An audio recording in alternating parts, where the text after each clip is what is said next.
à tous, bienvenue et ravi de vous retrouver pour ce nouveau numéro de LH & Co, l'émission 100% Limoges Handball. L'actu de la semaine, c'est le handball professionnel qui a décidé de faire le choix du jeu et de poursuivre sa saison, même à huis clos. Dans une interview qu'il nous a accordée, le président de la LNH, David Tebib, nous a expliqué « L'idée n'est pas de jouer pour jouer, mais c'est jouer pour, à côté, mettre la pression sur l'État en disant « Attention, on fait l'effort, on remplit notre rôle de continuer à donner des émotions et à créer du lien social. Mais en même temps, on vous demande de faire le nécessaire, de manière encore plus importante que ce qui a été fait, concernant un certain modèle économique du sport professionnel. » Après une trêve internationale, la Lidl Star League se poursuit donc ce week-end avec la 8e journée. Et plusieurs affiches au programme, comme Nîmes-Paris, Chambéry-Nantes et bien sûr Limoges-Toulouse. Le joueur du LH à l'honneur cette semaine, c'est Dragan Gajic. L'ailier droit slovène du LH a été élu meilleur joueur du mois d'octobre avec 67% des votes du public. Une victoire sans appel donc pour le meilleur buteur du championnat qui était en lice avec le joueur du Cesson Rennes, Yoann Cardinal, et la star du PSG, Nicolas Karabatic.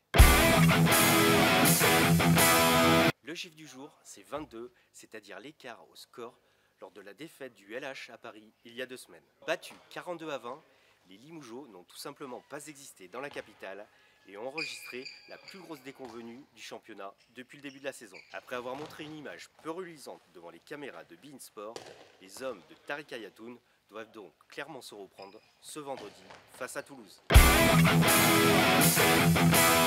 Denis Serdarevic est gardien au Limoges Handball. Sa sœur Léa officie également dans les cages en première division au Paris 92. Pour partir à la rencontre de Denis, on a donc demandé à Léa de poser elle-même les questions. C'est l'interview Frangin-Frangine. Coucou Denis, alors j'espère que tu vas bien, que tu es prêt, parce qu'aujourd'hui je m'improvise journaliste. J'ai prévu quelques questions, j'espère que tu vas être sincère et que tu vas faire les bons choix. Je te mets pas la pression, mais fais attention à ce que tu vas répondre. Quel est le plus beau souvenir de ta carrière? Oula, le plus beau souvenir, je pense que la montée, pour le moment en tout cas, je pense que la montée avec Caen de la National 1 à la D2, parce qu'il y avait, il manquait que mon frère dans les tribunes, mais sinon il y avait toute ma famille, plus ça a été vraiment, en plus c'était à Beaublanc, donc une salle qui est maintenant un peu, que j'ai apprivoisé on va dire, mais ouais, cette montée-là, ça a été quand même quelque chose de particulier. Voudrais-tu changer quelque chose à ton parcours? Changer quelque chose? Moi, je suis satisfait de mon parcours pour le moment. Après, des regrets, oui, signer pro peut-être un peu plus vite, ou voilà, mais sinon, moi, je pense pas avoir de réels regrets dans ma carrière pour le moment. Je suis très content de mon parcours. Pourrais-tu partir jouer à l'étranger? Si oui, est-ce que tu as un pays ou un club en particulier qui te ferait rêver, où tu aimerais bien jouer? Je vais pas partir à l'étranger, pourquoi pas. Après, forcément, l'Allemagne, ça fait rêver, je pense, tous les handballeurs, avec les salles, avec les infrastructures qu'ils ont et tout ça. Donc, l'Allemagne, ça serait pas mal. Après, on est quand même pas trop mal en France, et à Limoges en tout cas. Où aimerais-tu être dans 5 ans? Où est-ce que tu te vois? Comment tu t'imagines dans 5 ans? Dans 5 ans, j'aimerais bien être gardien numéro 1 dans un très bon club d'un grand championnat européen. Et si c'est avec Limoges, ça serait le top. Tu te souviens quand papa est entraîné? C'était en moins 18, il me semble. C'était quoi la consigne déjà? Je me rappelle plus très bien.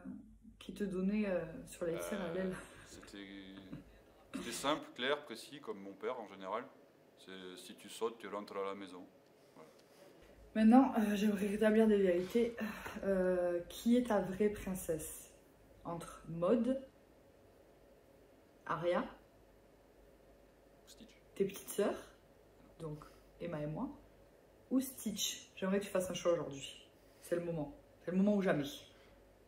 Ah, c'est une grande question s'il en est. Stitch, c'est mon lapin. Petit lapin que j'ai depuis maintenant 5 ans. C'est ma petite princesse, ma petite princesse de compagnie. Mais sinon, ma vraie princesse maintenant, c'est quand même Aria. Il n'y a pas vraiment de débat.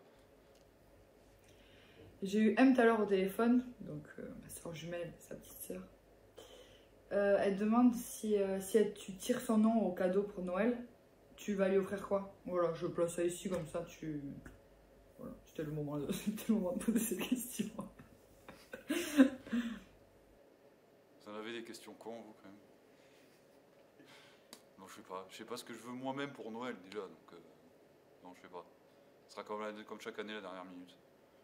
Après toi, entre toi et moi, qui est le meilleur? Avoue maintenant, je suis ton exemple. Vas-y, avoue-le. Grande question s'il en est. Ça serait déjà qu'un gardien masculin ou un gardien féminin de qui est le meilleur. Donc ça, c'est déjà la grande question.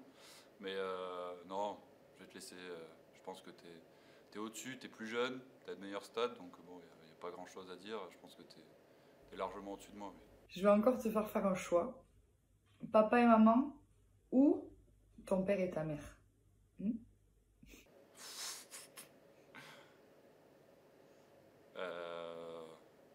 Non, Joker, c'est pas possible. Ah, pour la petite histoire, j'ai un père et une mère, une maman, un papa. C'est très compliqué dans ma tête. Donc non, c'est pas possible de choisir. Et la dernière question pour finir. Elle est où la Mélodie? Elle est là. Ah, c'est ma fille qui aime bien demander où sont les choses en ce moment. Donc elle cache ses mains, elle fait « Et elle est où ?» Et voilà, elles sont là. Limoges accueille donc Toulouse ce vendredi à 20 h à la salle Henri Normand. 5 choses à savoir sur la formation toulousaine.